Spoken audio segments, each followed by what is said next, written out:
2001 წელს, როდესაც ამერიკაში მოხდა ნაციონალური ტრაგედია 11 სექტემბრის, ჯორჯ ბუში გამოვიდა და ხალხს უთხრა, რომ თქვენ ტირილის ნაცვლად უნდა წახვიდეთო და ჩვეულებრივად იშოპინგოთ, გაერთოთ და ცხოვრება ჩვეულებრივად გააგრძელოთო.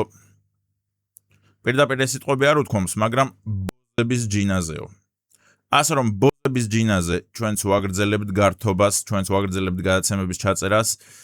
ღმერთმა დაულოცოს ქართველი გმირები, რომლებიც იბრძოდნენ აგვისტოს ომში და ღმერთმა დაულოცოს საქართველო. დღეს მთავრობის წევრები იმყოფებოდნენ მუხათ გვერდის ძმათა სასაფლაოზე, რა თქმა უნდა პრემიერიც იქ იყო და პრემიერმა შემდეგ,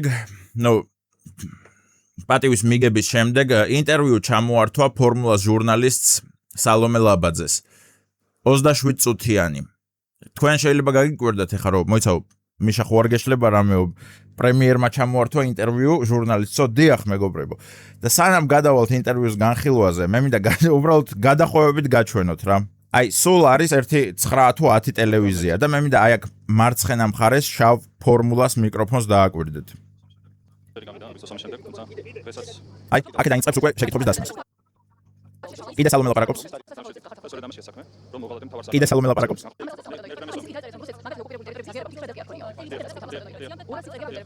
კიდე სალომე ლაპარაკობს უკვე ნელ-ნელა კადრში შემოდის ნახავთ კიდე სალომე ლაპარაკობს კადრში შემოვიდა უკვე კიდე სალომე ლაპარაკობს კიდე ეს ლაპარაკობს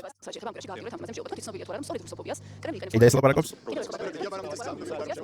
კიდე ეს ლაპარაკობს სრული 27 წუთის მანძილზე სალომე უფრო მეც ლაპარაკობს ვიდრე პრემიერი.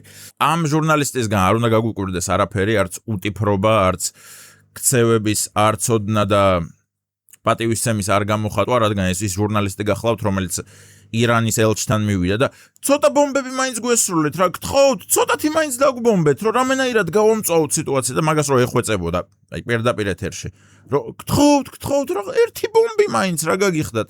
აი ეგ ჟურნალისტია. ასე რომ ამისგან არაფერი უნდა გაგუკვირდეს და მოდით განვიხილოთ ის საკითხები რეალურად რაზეც დღეს კოცები და ნაცები დაობენ, ხომ? ერთხელ კი არ გიხსენებიათ რუსეთი. აი აქ ხმას ავუწევ, ალბათ ვერ გაიგებდეთ, მაგრამ ერთხელ კი არ გიხსენებიათ რუსეთი. წინა ვიდეოში ხომ გითხარით, რომ მაგაზე აწვებოდნენ ირაკლი კობახიძეს თქო, რომ ერთხელაც კი არ გიხსენებიათ რუსეთის ოკუპაცია, არა და წერილში ხომ ხმამაღლა წაგიკითხეთ. გადავახვიოთ დრო 5 წამით უკან. რუსეთის სამხედრო აგრესიის შედეგად. ოპოზიცია არისო, რომ იძახდა, რომ ირაკლი კობახიძეო არც აღიარებსო ამ ოკუპაციასო, არასდროს ახსენებსო, ერთი სიტყვა არ უთქვამსო, რომ მაგას იძახიან სულ თქო და ეხლაც იგივე გაუმეორეს, რომ ერთხელაც კი არ გიხსენებიათ რუსული ოკუპაცია. ეგრევე გაუმეორა სახეში. რუსეთის ტერიტორიების ოკუპაცია განახორციელა რუსეთის ფედერაციამ, რაც არის ყველამ ძალიან კარგად ვიცით, შემდგარი ფაქტი. ტერიტორიების ოკუპაცია განახორციელა რუსეთმა, რაც ყველამ ძალიან კარგად ვიცით, რომ არის შემდგარი ფაქტი. რომ ფართო მასშტაბიანი საომარი მოქმედებების აი, ეხლა საუბრობ ძალიან საინტერესო საკითხზე, რაზეც მიდის რეალურად კამათი რა ნაცებს და კოცებს შორის. ეს კონფლიქტი ფართო მასშტაბიანი საომარი მოქმედების ფაზაში გადავიდა სააკაშვილის რეჟიმის მიერ ცხინვალის დაბომბვის შემდეგ. ეს ამოჭრეს და გადააზიარეს, რა თქმა უნდა, ფორმულამ და მთავარმა არხმა, რომ აი, საქართველოს აბრალებსო ომის დაწყებასო, საქართველოს არ აბრალებს და გეტყვით და გაჩვენებთ და წაგიკითხავთ, რასაც იძახის. ერთად წავიკითხოთ, რაც წერია და რაზე მოაწერა ხელი წინა ხელისუფლებამ, ხომ? მოკლედ, ეს გახლავთ ევროსაბჭოს რეზოლუცია 2008 წლის ომთან დაკავშირებით. მე მინდა შესავალი გავაკეთო, რომ ეს ჩემი სიტყვები არ არის, მეგობრებო. მე არ დამიშვათ შემდეგ, რომ მიშა, შენ იძახი, რომ საქართველოს დაბომბა სპეაში ცხინვალი. არა, მე არ ვიძახი მაგას. მე მაგას არასდროს ვიტყვი, რომ საქართველოს დაიწყო ომი. ეს არის, რაც ევროსაბჭომ გამოაქვეყნა და ჩვენმა მხარემ ხელი მოუწერა და დაეთანხმა, რომ კიო, ეგრეაო ყველაფერიო. ასე რომ მე ნუ მეჩხუბებით, მე უბრალოდ გიკითხავთ. რაზე აწვევიან ახლა ირაკლი კობახიძეს, რომ აბაო, ქართველებმა დაიწყეთ ომი, მოკლედ. ეს გახლავთ რეზოლუცია ნომრით 1633 2008 წლის ევროსაბჭოს მიერ გამოქვეყნებული. 2008 წლის 7 აგვისტოს საქართველოს სამხედრო ძალების მიერ ცხინვალის დაბომბვის გაუფრთხილებლად დაწყებით ესკალაცია ახალ, კერძოდ ღია და სრულმასშტაბიანი საომარი მოქმედებების საფეხურზე გადავიდა. თავიდან უცებ.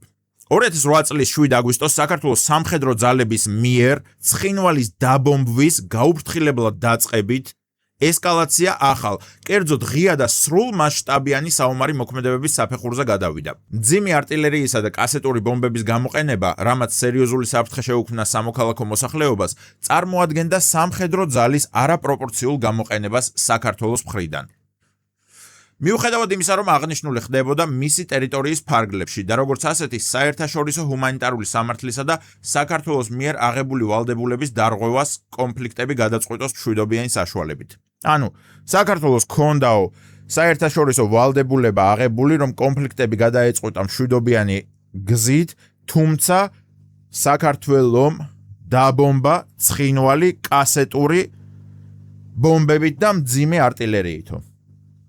ამას მოაწერესო ხელიო, მაგას იძახის ირაკლი კობახიძე, მაგას გეუბნებიან კოცები. შეიძლება თქვენ თქვათ, რომ თარგმანშია ძმაო შეცდომა და მაგას ხელს არ მოაწერენ. კი ბატონო, მოდ, 1:30 წამით დამითმეთ ინგლისურად წავიკითხავ. იგივე გახლავთ აგერ 1633 რეზოლუცია 2008 წლის, აგერ ევროსაბჭო. However, the initiation of shelling of Tkhinvali without warning by the Georgian military on 7th August 2008 marked a new level of escalation, namely that of open and fully fledged warfare. იგივე აბსოლუტურად. The use of heavy weapons and cluster munitions creating grave risks for civilians constituted a disproportionate use of armed force by Georgia. არაპროპორციული ძალა გამოვიყენეთო. Albeit within its own territory and as such a violation of international humanitarian law and Georgia's commitment to resolve the conflict peacefully. Absolutურად ზუსტი თარგმანია დედას გეფიცებით აქ. ასე რომ, ეხლა თქვენ გინდათ, რა ვიცი, აგინეთ ქართულ ოცნებას, გინდათ კობახიძეს აგინეთ, არაფერი იცვლება ამით. ეს თქვენი გაბრაზება არის მხოლოდ თქვენ გონებაში წარმოდგენილი. რადგან რეალურად ამას მოაწერა ხელი წინა ხელისუფლებამ, ხო? და არა მე არ ვიძახი რომ საქართველოს დაიწყო ომი, მაგრამ ამას ხელი რატომ უნდა მოაწერო? თუ რამე არ მესმის კი ბატონო, ვინმე მახსნას რას ნიშნავს ეს სიტყვები მაშინ და რატომ უნდა დათანხმდე ამას სახელმწიფო.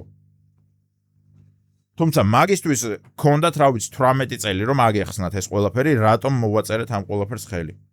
და მართლანერობის მომშლელია იმის ყურება, როგორც ცდილობენ, რომ ვიღაცას ათქმევინონ, რომ ხო საქართველოს დაიწყო ანუ ომი, არა მაგას იძახი, არა, მაგას არავინ იძახის. და მაგის მთქმელი თუ ვინმეა, რა ვიცი, პარტიაში ნაცებს უზით, აგერ ბარამიძე, რომელმაც თქვა, რომ ქართველებიო ხოცავდითო კაცო, ყველა შეუიარაღებელ ტყვეებსო, რომლებმაც დაყარეს, ჩაგუბარდნენ და ჩვენ აქ ხოცავდით ვითომ. მაგაზე ერთ სიტყვას იტყვია, ან ტევ პირველი ან ფორმულა ან თავარი არხი? მაგას ამართლებენ, ხო? არასწორად გაიგეთ, კაცო, მაგას არ გულისხმობ, რას გულისხმობდა, აბა? რას გულისხმობდა, როცა თქვა, რომ ქართველები ყველას ხოცავდითო ტყვეებსო. და ის იაგოც რო უზის და მიდი გია, მიდი, ჩაიძირე თავი. და იაგო იურისტია, რო იცოდეთ, მეგობრებო, თუ ვინმე არ იცოდით. თუ ვინმეს მხოლოდ ეს პლანაკეში და ეს გეგონათ მხოლოდ დეზერტირების შემქმნელი, მხოლოდ ეგ არ არის, იურისტიცაა. და იურიდიული განათლება აქვს, ასე რომ ძალიან კარგად იცოდა, რასაც უსმენდა. არც ამოუჭრა, არც შეუსწორა, არც უთხრა, რომ გია, სტოპ ძმაო, ეხა სრული იდიოტობა თქვი და ამის გამო გაისროკავ თავს და იქნებ რაღაცნაირად თან გაასწორო, ან რა ვიცი, ამომაჭრევინო ეს კადრი. არა, არაფერი უთხრა. აი უყურებდა ადამიანი როგორ იძირავდა საკუთარ თავს. ანუ ორი კრისა დაუჯდა ერთმანეთს და ესაუბრებოდნენ. ერთმა ჩაიძირა თავი. ეხა იმედმა ამოუქეკა კიდე ერთ-ერთ, რა თქმა უნდა, ეროვნულ გმირს. ფაქტები, რომ თურმე მიშა მშვილდაძე, რომელიც ერთ-ერთი მოწინავე მოპროტესტე იყო აქციებზე და არა რუსულ კანონს, არა რუსეთს. თურმე ეხა მიყიდა თავისი ქონება რუსებს. ანუ კაცმა იცადა ერთხელ გამოვიდა სიტყვით, რომ აბა გადავაყენოთ ეს რუსი მთავრობა, მეორედ გამოვიდა, არა რუსულ კანონს და მესამეთი ხან რაღა ვქნაო რა 150 კაცი დაურჩითო და კაიო მიუყიდიო რუსებსო, კაი ფასი ხდიანო. რაო მიშა კაი ფასი გადაიხადეს? ჰა? რას უპირებ მაკფულს? სად დააბანდებ? ალბათ თავისუფლებისთვის ბრძოლაში არა? შენი აფერისტი, აი ესეთი ღორები ყვანან, ბიჭო და ესეთი ღორები მოგიწოდებენ, რომ რუსეთში მივდივარ 14 წელი, რით ვერ წავედით რუსეთში, ველოდები რუს ნაშებს. და კიდევ ერთხელ გავმეორდები, რომ ძალიან კარგია, რომ ქართულმა ოცნებამ დაიწყო ბრძოლა ამ ყველაფრის წინააღმდეგ. იმიტომ რომ გაჩუმებით მართლა დააჯერებენ ხალხს, რადგან პროპაგანდა ეგრე მუშაობს. ადამიანებს თუ ბევრჯერ გაუმეორებ რაღაცას, ბოლოს რეალურად დაიჯერებენ. რუსულ კანონზეც ეგრე იყო, მეგობრებო, რომ ყოველ დღე, ყოველი წერტილიდან რომ გვესმოდა რუსული, მთავრობა რუსული. ხო ხედავთ, რამდენმა ადამიანმა დაიჯერა, ასე რომ იმ წამსვე უნდა ჩაკლა ეს პროპაგანდა. რაო მიშა რუსულ ფულს სუნი არა აქვსო, ხო? და ყველანაირი ფული მისაღებია, მთავარია ფული იყოს. მაგაშია შენი პრობლემა და მაგაშია თქვენი პრობლემა. და აქ სხვა შორის კობახიძეს მე ელენე ხოშტარიაზეც ეკითხებიან და კობახიძემ რომელი ელენე ხოშტარიაო, ისაო რუსეთიდან რო იღებსო ფულებსო და ზეგო საიდან მოიტანეთო ჟურნალისტი ეკითხება, საიდან უნდა აგეთ ჩეკებიდანო, ბანკების გადმორიცხვიდან, რომ წერია იქ ბანკში რომ რუბლები ერიცხება ელენე ხოშტარიას. 4 შვილის დედას, რომელიც მარკერის გამო დააკავეს. ხო? ეხლა მე შემომტენით, რომ მიშა შენ ციცოხი რო საქართველოს არა. აგერ წაგიკითხეთ ესე არის ყველაფერი და ამაზე მოაწერეს ხელი. მე რა გიყოთ? მე გამოვასწორებ, მე გადავახვევ დროს და მე მივუვარდები და პასტას გავაგდებინებ ხელიდან, რომ არა, არ დათანხმდეთ ამ ყველაფერს. არა, ვერ ვიზამ, რადგან უკვე მომხდარია ეგ ყველაფერი. ასე რომ ეხლა რაც არ უნდა ატრაკოთ, რაც არ უნდა იწუწუნოთ, რაც არ უნდა იწიკვინოთ, ეგ ყველაფერი არის მხოლოდ თქვენ გონებაში, რადგან ფაქტებს ვერ შეცვლით, წუწუნით. კოცნით მიყვარხართ დავიშალეთ. მაპატიეთ რომ ვერ გაგართეთ და ვერ გაგახალისეთ ამ ძიმე დღეს, უბრალოდ მართლა მტკივნეული თემაა ჩემთვის ეს ომი და მით უმეტეს რომ ვუყურებ როგორ გატყუებენ ხალხს, როგორ გაჯერებენ რაღაცებს მხოლოდ საკუთარი სარგებლის გამო, რასაც აგერ მიშა მშულდაძე სამტკიცებს, ელენე ხოშტარიაც ამტკიცებს, მთელი თავის ცხოვრება და ყველა ესე დაამტკიცებს ნელ-ნელა, რომ რეალურად ყველას ფეხებზე ეკიდეთ ამ ნაციონალებიდან და მხოლოდ თავისი ფულისთვის აკეთებდნენ ყველაფერს. და ეგ რუსული კანონი ზუსტად მაგის გამოსაჩენად იყო, რომ თქვენ გენახათ ხალხს, გამჭვირვალედ, რომ ანუ ეს ტიპი რომ რაღაცებს მიყვება, თურმე იქიდან ფინანსდება და ეგ ყველაფერი გენახათ ღიად.